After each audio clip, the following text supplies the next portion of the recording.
Good afternoon. What's up, Jesse? Tessa, hello. Hello. Hello. Welcome, everyone, to the Spooky Soup podcast. I am Jesse once again. And I'm Tessa. So I hear that you went past the Ben Lomond. I did. Or the Bigelow. Yeah. Excuse me. The Reed Hotel / Bigelow / Ben Lomond Hotel. Yeah. I did, yeah. Nice. It's nice that it's still downtown and you can still go visit it and stuff. So if you guys don't know what we're talking about, that's it from a few episodes ago. Talked about the Bigelow Hotel or apartment building now. Whatever. Yeah. And it's a crazy history. So it's a really good episode. Recommend you check it out.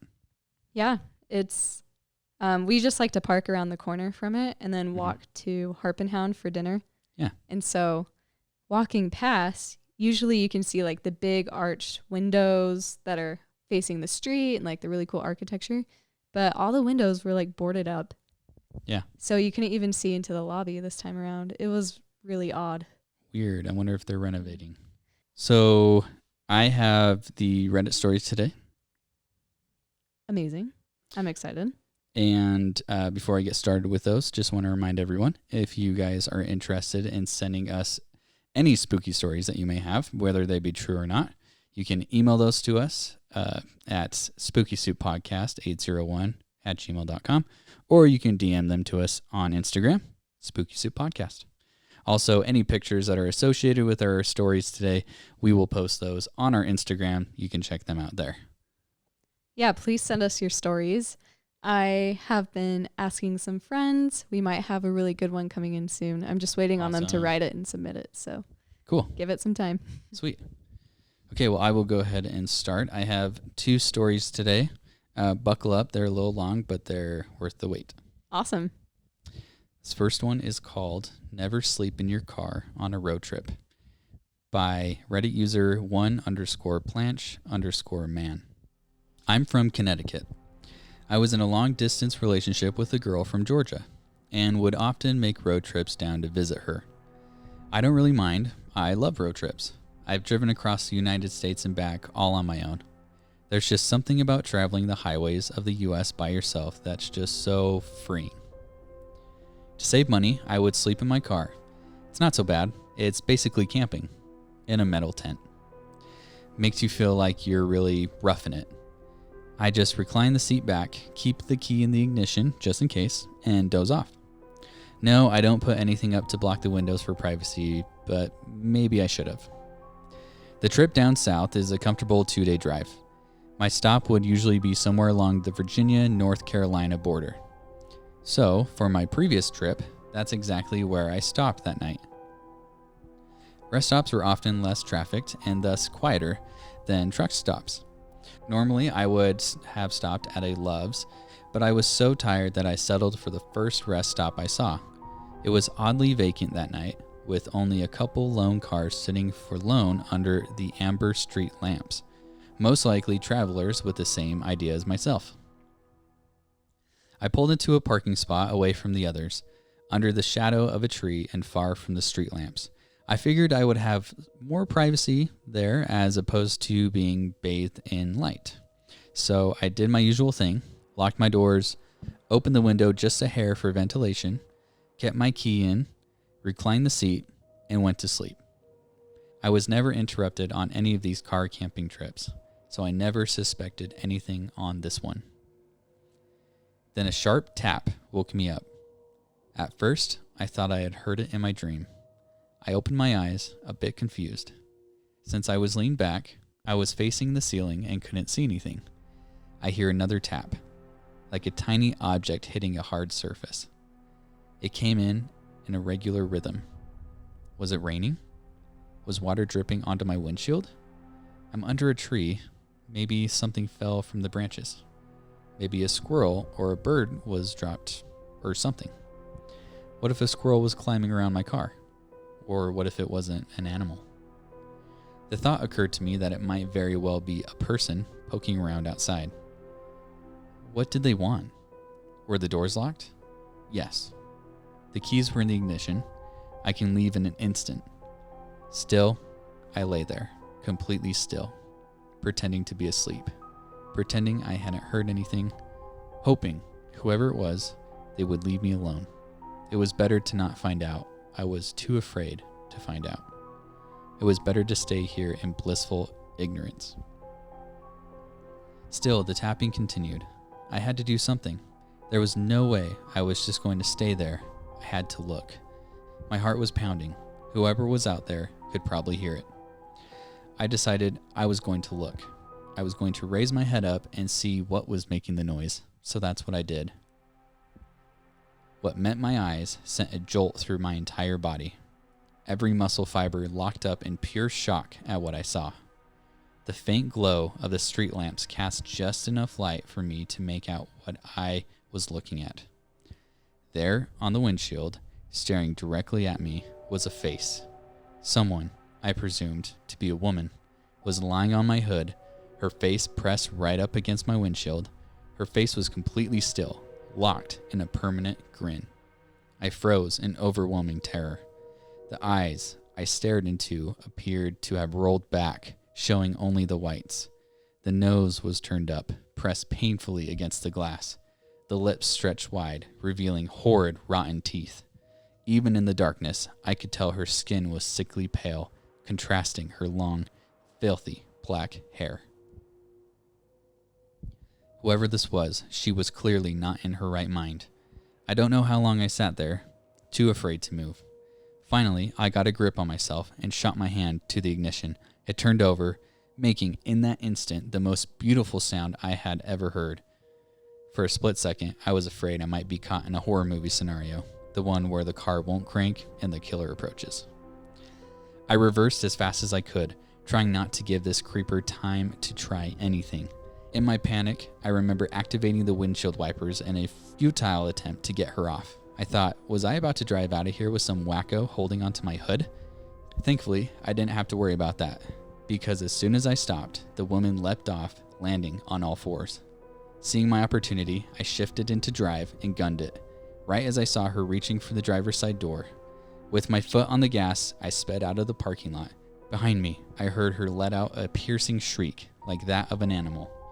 I looked in my rearview mirror, and for a split second, I thought I saw her chasing me, running on all fours, her black hair swinging wildly around her.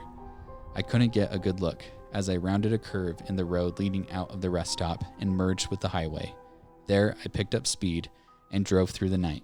I did not dare stop again until I saw the morning light. Spooky. It's a similar vibe to your story from last week.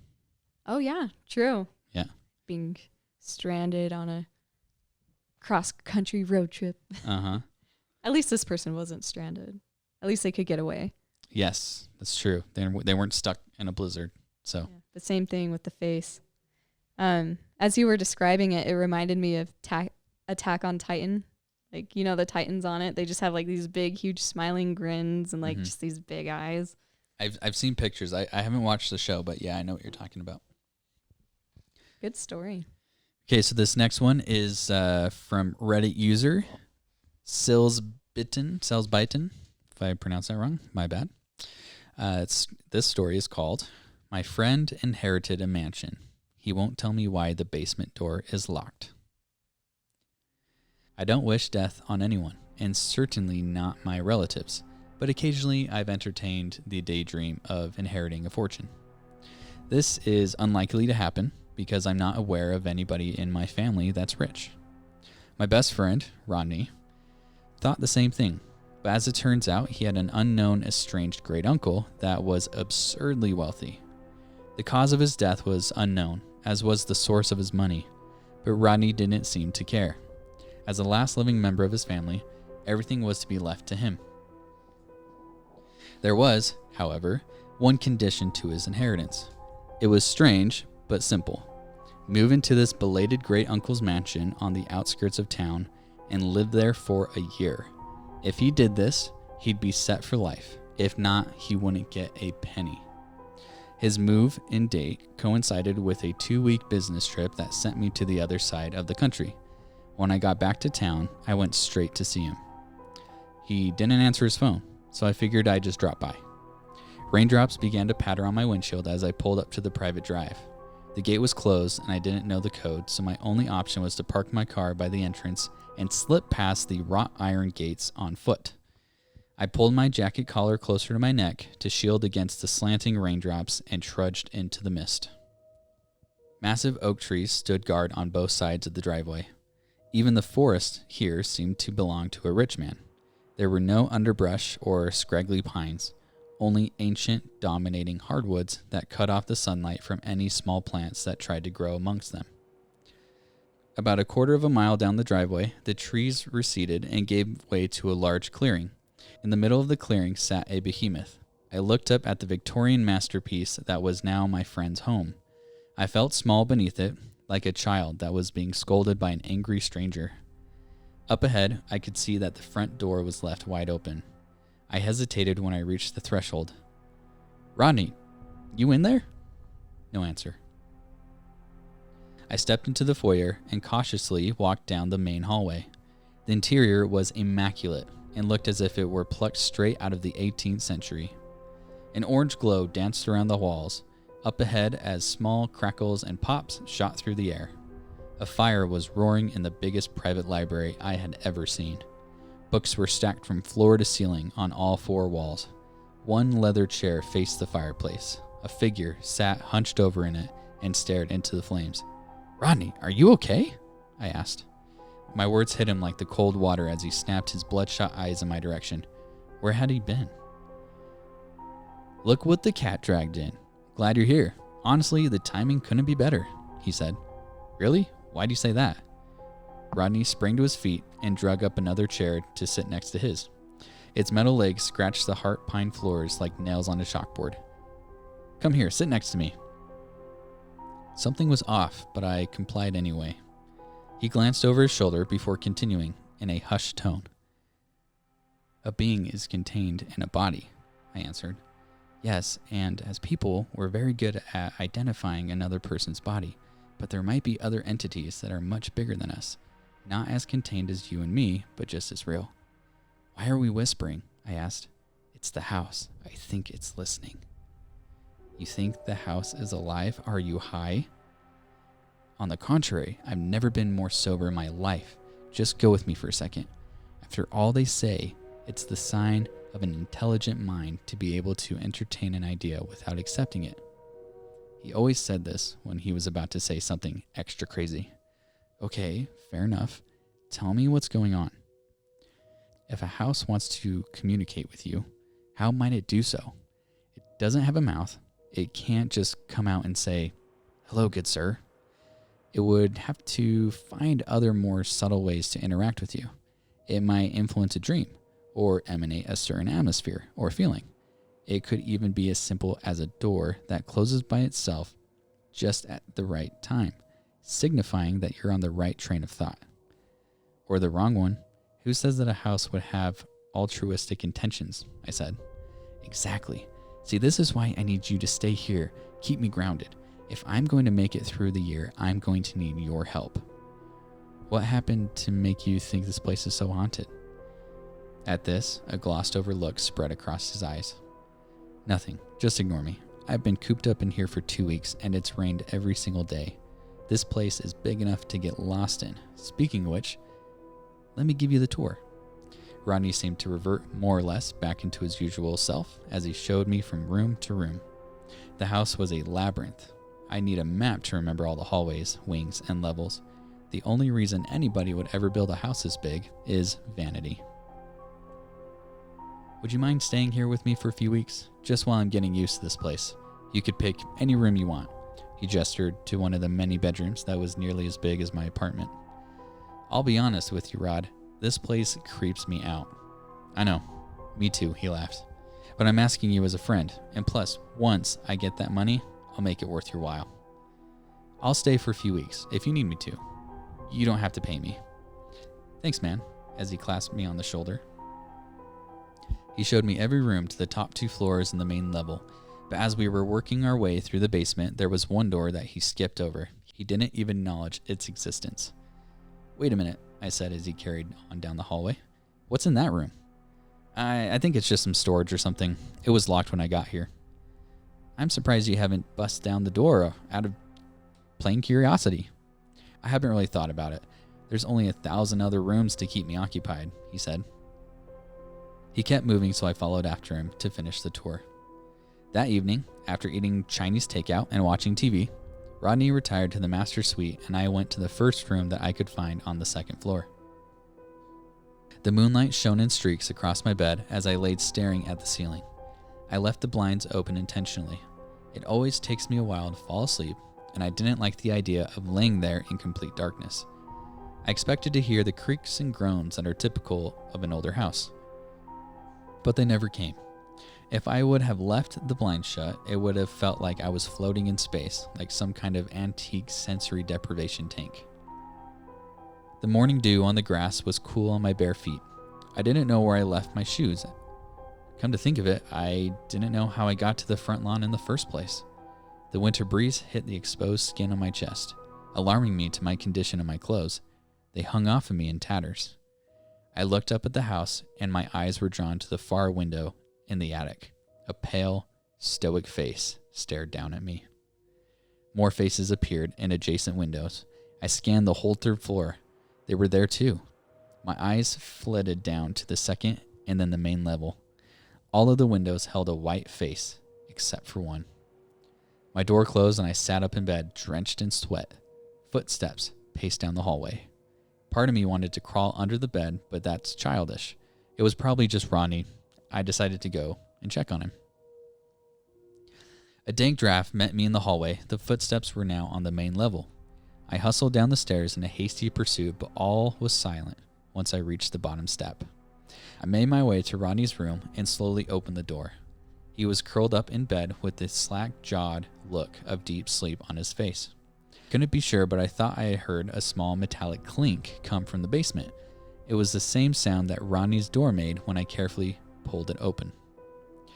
I went back to my room, but I didn't go back to sleep. Just as the sun finally peeked over the horizon, loud clanging noises started on the main floor. I unlocked my door and went to investigate. "Good morning, my old friend.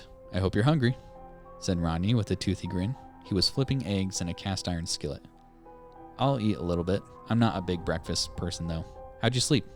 "Like a rock." I knew he should have been well rested, but the dark circles under his eyes said otherwise. "Did you hear anything last night?" I asked. "No. Did you?" "I heard footsteps in the halls. I thought maybe it was you, but I checked on you and you were sound asleep. Also, I think I heard a door close in the basement. I'm not sure." It was probably just the house making noises. I've heard all kinds of things over the last 2 weeks that turned out to be nothing. "What's in the locked room in the basement, Rodney?"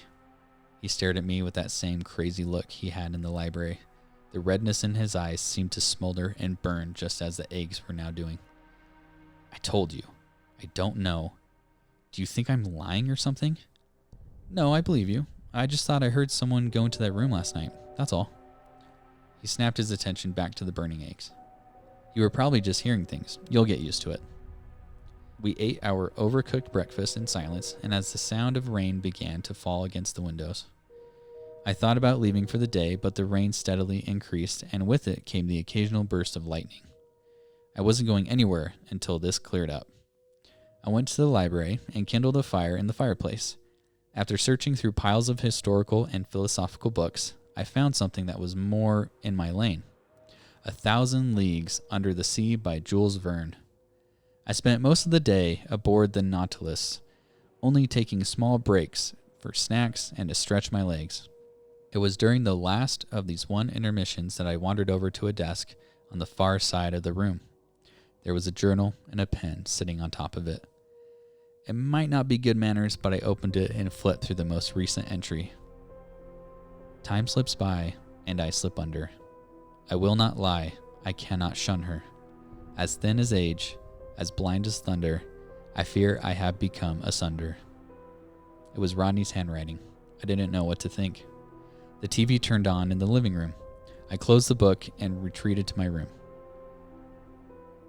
As I sat barricaded behind a wall of pillows, the storm outside grew in intensity. Sheets of rain were hurled against the house, and cracks of lightning threatened to knock pictures off the wall. I tried to ignore it and read my book until the power went out. My phone was dead, so I just lay there hoping to fall asleep soon. I'd made up my mind. Rodney meant a lot to me, but I was leaving this house first thing in the morning. Maybe I'd be able to convince him to come with me. Powerful footsteps charged up the stairs like a bull. They were headed straight to my room and not slowing down. The door burst open and Rodney went straight to the windows, throwing them open. "What are you doing?" I yelled. "Don't you feel it? The storm's trying to bring her down." He vigorously patted the walls. I didn't say anything. His usual level-headed persona was now completely fractured. "There's room for you too. Trust me. Don't you worry about that." He was now pacing back and forth in front of my bed. "You're not as contained as you think you are, my simple friend. Don't you want to be part of something much bigger than yourself? Far grander than you could ever be on your own?" A door slammed somewhere beneath us. "Rodney, what is in the locked room in the basement?" I pleaded. "Isn't it obvious? My great uncle, of course. That was the other part of his will. His coffin was to be left in the basement. He didn't want to leave this house. Not ever." Fearful disbelief washed over me. I was temporarily frozen, but I forced my legs to move and got out of bed. Footsteps were now slowly plodding up the stairs. I stuck my head out the door, and that same dank draft wafted up to my nostrils. A tall, slender shadow danced his way onto the wall across from the stairs. "We've got to go now, Rodney." "Go? Why would you want to go? Just give up already? No one ever leaves here." I tried to drag him out of the room and down the hall to the next set of stairs, but he wouldn't move, and the struggle quickly shifted from me trying to drag him away to him trying to restrain me. He overpowered me, and I tumbled backwards, falling onto the corner bedpost. It broke in half, and we all collapsed on the floor. The steps were now right outside my room. "To hell with this," I said as I grabbed the bedpost and cracked Rodney upside the head. His eyes rolled back, and he went limp. I picked up the dead weight of his body and hoisted it out the window. He fell like a sack of potatoes into the bushes below. I looked behind me to see cold and stiff fingers grasp the edge of the door frame, and then I jumped out into the rain.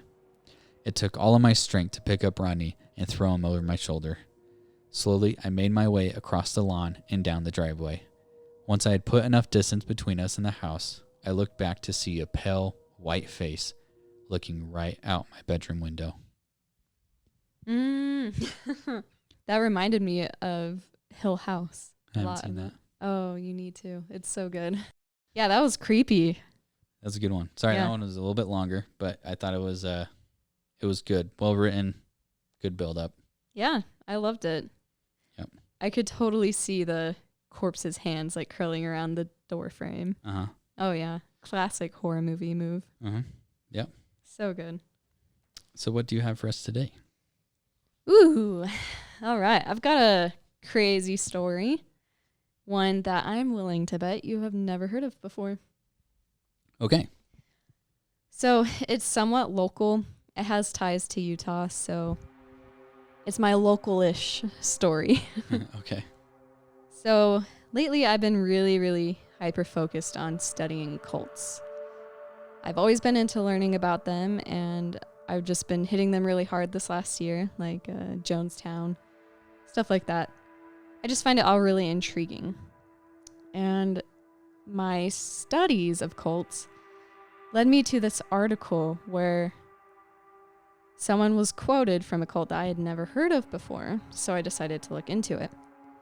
And this is the story of Ervil LeBaron, more popularly, lovingly known as the Mormon Manson. You. Okay. So, while I don't really think we have destinies or chain of chaotic events that we can't escape, this is definitely a case that would support the butterfly effect theory, which, if you don't know, according to Wikipedia, it's the sensitive dependence on initial conditions in which a small change in one state of a deterministic nonlinear system can result in large differences in a later state. A very small change in initial conditions creates a significantly different outcome, such as the flap of a butterfly's wings setting enough events into motion to start a hurricane. For example, in the game Until Dawn, my favorite game, I talk about it all the time. It's true. The entire premise is based on the butterfly effect theory. The game is essentially a playable movie where you make decisions for your character, which then determines their fate at the end of the game. So in one scene, you the player, you have an option to cause harm to an animal to look cool to your friends, or you risk humiliation by walking away. This decision between harm or no harm at the very beginning of the game determines what will happen to that same character at some later point in the game when they're facing life and death options. It's a crucial choice, so you better not choose wrong, but you don't know what the right choice is. Right. A real-life example of the butterfly effect, and arguably the most popular, is the assassination of Archduke Franz Ferdinand. Which, if you don't know, his cab driver turned down a wrong street on their way to visit the wounded victims from an earlier failed assassination attempt on the Archduke's life. Coincidentally, a man from the earlier failed attempt was drinking at a cafe at that very corner that they turned around. While the cab driver was backing up the car to correct his mistake, the assassin saw an opportunity and took the shot, instantly killing Franz Ferdinand and his wife, which ultimately led to the start of World War I. Mm-hmm. Right. So keep this butterfly effect theory in mind while I tell you the story of the Mormon Manson. Okay, awesome. So it's widely known that in the 1800s, the LDS, or Mormon Church, practiced polygamy, which, is multiple spouses married to one person. In 1890, church leaders announced that they would no longer encourage polygamy and eventually denounced the practice in its entirety. However, various members of the church continued to practice polygamy even though they were told to stop. Many of these members were excommunicated from the church and were no longer allowed to claim to be members. So what did they do? They moved south of the border to continue practicing plural marriage to avoid law enforcement in the US, which was heavily cracking down on polygamists since it was made illegal in 1862. Alma LeBaron Sr. was one of the excommunicated polygamist leaders, and he moved his 2 wives and 8 children down to Chihuahua, Mexico. Some of his sons would later visit Salt Lake City, Utah, and be inspired to organize what they called the Church of the Firstborn of the Fullness of Times, with Joel LeBaron, one of the sons, being appointed as the president of their newfound religion. This group claimed to be a Mormon fundamentalist sect that's based in northern Mexico, with ties to Utah, California, Colorado, Texas, and even Alaska. One of these brothers, Orville LeBaron, aka the main character of our story, was appointed as the patriarch of the church and number 2 in authority right behind Joel. He would go on to have 13 wives and 52 children. Wow. Yeah. Yikes. He was busy. In 1967, Orville started preaching that he was seeing holy visions and that God was warning him that Joel was a corrupt leader. He directly contradicted Joel's position of power, resulting in him being excommunicated from his own brother's church. Motivated by vengeance, Orville founded his own church and competitively named it the Church of the Firstborn of the Lamb of God. Orville taught his followers that he was the one Joseph Smith, who founded the LDS Church, that Orville was the one that he prophesied about in Scripture, that he was, quote, one mighty and strong, who was destined by Joseph Smith to save the church and restore order to its members in the last days. Orville completely betrayed his brother Joel and threw many false accusations at him. This caused multiple members of Joel's church to leave and to join Orville's church. Orville named his organization the Church of the Firstborn of the Lamb of God based on a prophecy in the Book of Mormon, which says that at the end of days there will be only 2 churches, the Church of the Lamb of God and the Church of the Devil. He purposely did this in a way to polarize himself from Joel and fuel his followers' anger against Joel, insinuating that he was the devil and that Orville was the Lamb of God. On August 20th, 1972, Orville orchestrated his very first murder. Yo. He commanded his followers to murder Joel, his own brother, who was living in Mexico. He claimed to have heavenly visions and was told to get rid of Joel, all in the name of a blood atonement sacrifice, which is a fundamentalist belief that if someone commits a sin so huge, so eternal, that even Jesus Christ's atonement can't vouch for them in the afterlife. Therefore, they must be executed in a way that allows their blood to spill onto the earth to make up for their sin, hence the name blood atonement. Here's a quote from Ervil himself. "The Lord wants this guy killed more than anything. Simply do whatever has to be done.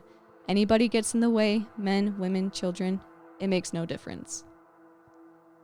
Ervil was arrested for Joel's murder in Mexico and actually got a get-out-of-jail-free card because his conviction was overturned. Now, we're not entirely sure why, because the evidence was clear that he organized this murder, but it's suggested that a bribe had something to do with it. Oh, yeah. That was my first guess. Same. You'd think that Ervil learned his lesson, but like many serial killers, their first blood is invigorating. It ignites something in them. They gain a false, momentary sense of power over their victims, and when those feelings inevitably wear off, they just have to get that high again. Soon after his release in Mexico, Ervil targeted other polygamous groups who dared to rival him, and he also targeted anyone who wouldn't submit to him fully. He demanded blind following. He's lovingly called the Mormon Manson because he didn't commit the murders himself.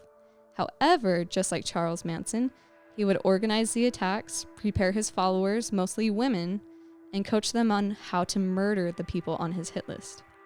What the heck? So, for example, a man named Dean Vest voiced his concerns about how things were evolving in the cult, and he was actually considering leaving. Having heard about this, Ervil commanded his 10th wife, Vonda White, to ask Dean to come over and help fix her washing machine.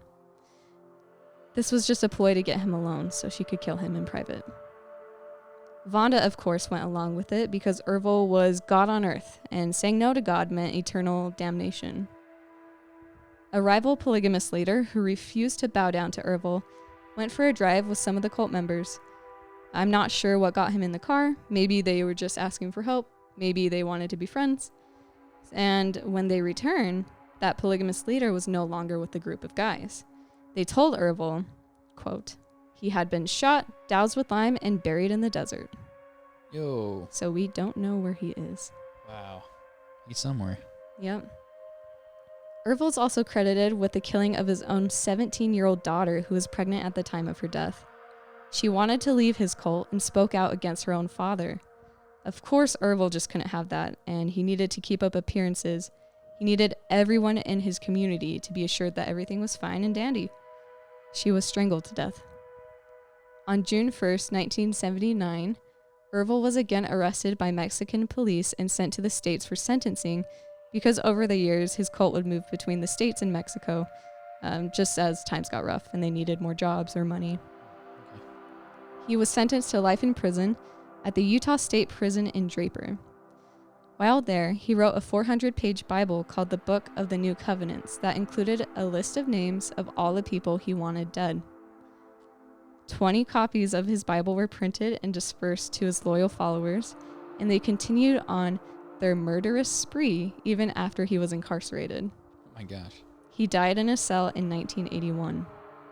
The names on this list mostly consisted of ex-members who left the cult, any direct polygamous rivals, leaders, or anyone who dared speak up against Ervil. After Ervil's death, his loyal, brainwashed followers continued his blood legacy, and they hit hard. Ervil's grandson had left the cult and started a life of his own, trying to deprogram and begin again. One day, he and his 8-year-old daughter were murdered while out running errands. Even though only the father's name was on the hit list, the kid was shot too. Ervil's followers didn't care who they killed along the way. No one was to get in the way of their God's holy mission. At the same time of that murder, which was 4 o'clock, another man was shot numerous times in his office chair. These two men were brothers, and both ex-members of the LeBaron cult. Another man was murdered at the same 4 o'clock time, on the same day, and he was a stepson of the LeBarons. These 3 crimes carried out in different locations at the exact same time are known as the 4 o'clock murders, and there's a lot more information around that.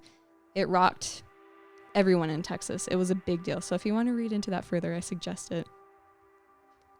One of the original brothers who wouldn't join Ervil's cult was killed in a car crash. Many attempts had been made on the brother's life for over a decade by Ervil's followers, but none were successful in killing him.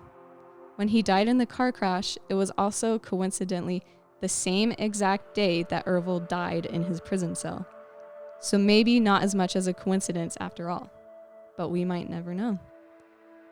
I can't find exact numbers on how many murders are tied to Ervil LeBaron, but for some reason they vary from sources.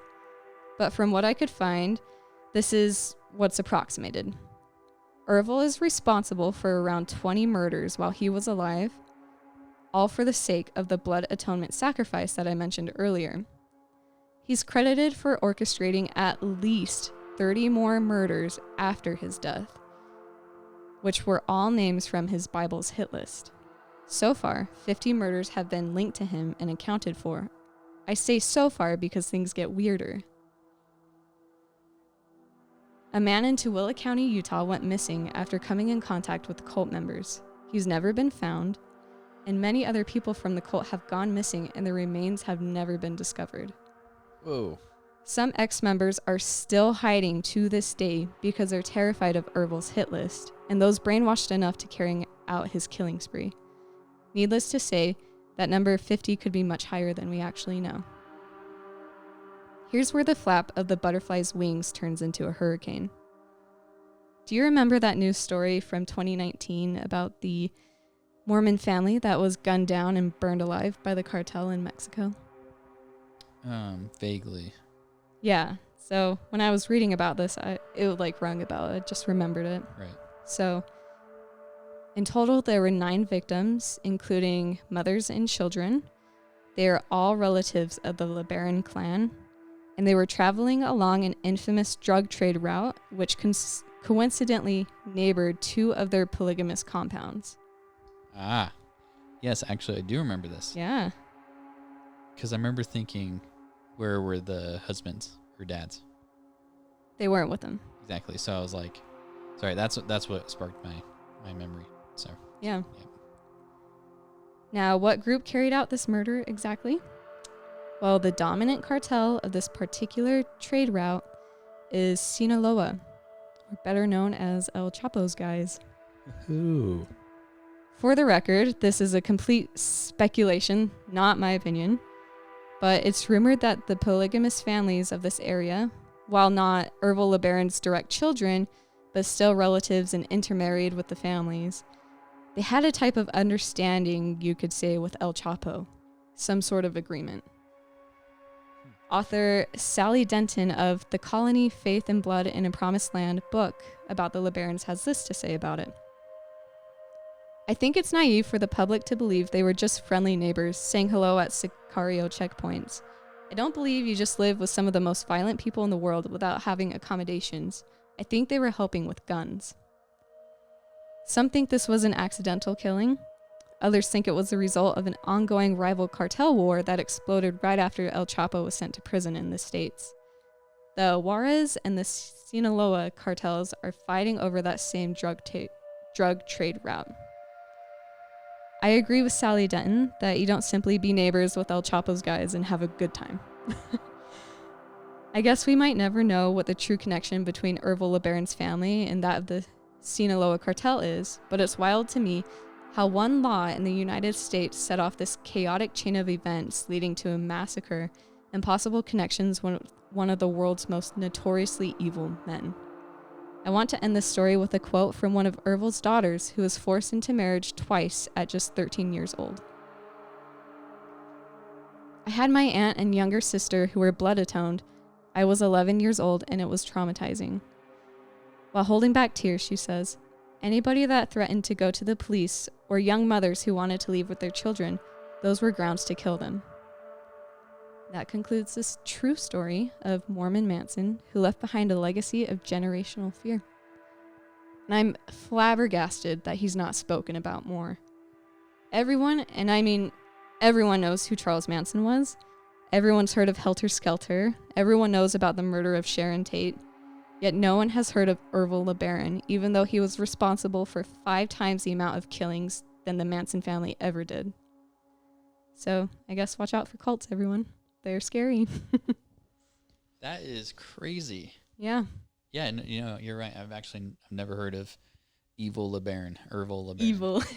Scary guy. And what's insane is this happened in late 70s, early 80s. So this is recent. Yeah.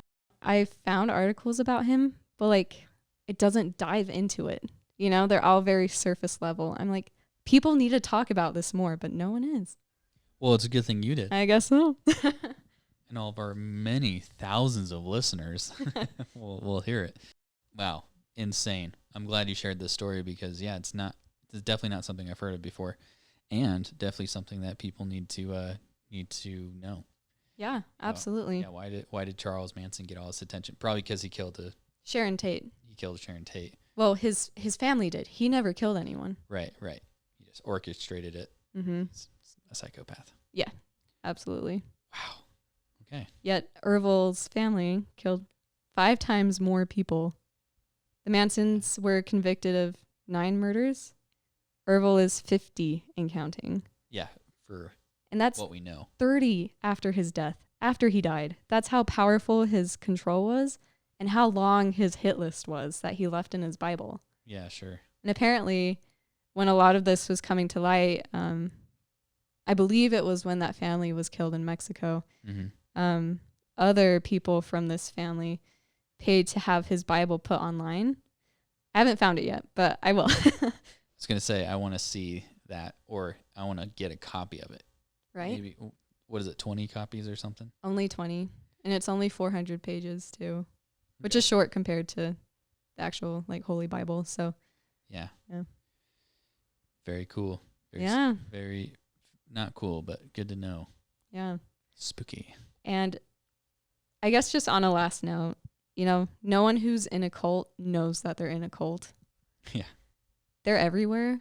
You hear about people getting busted all the time. So I think one of the best things our listeners can do is just do your own research and learn about the magnetism of these sorts of leaders and just protect yourself. Smart. Yeah. Good way to end the episode. Okay. Well, we'll scare you in the next one. Stay spooky.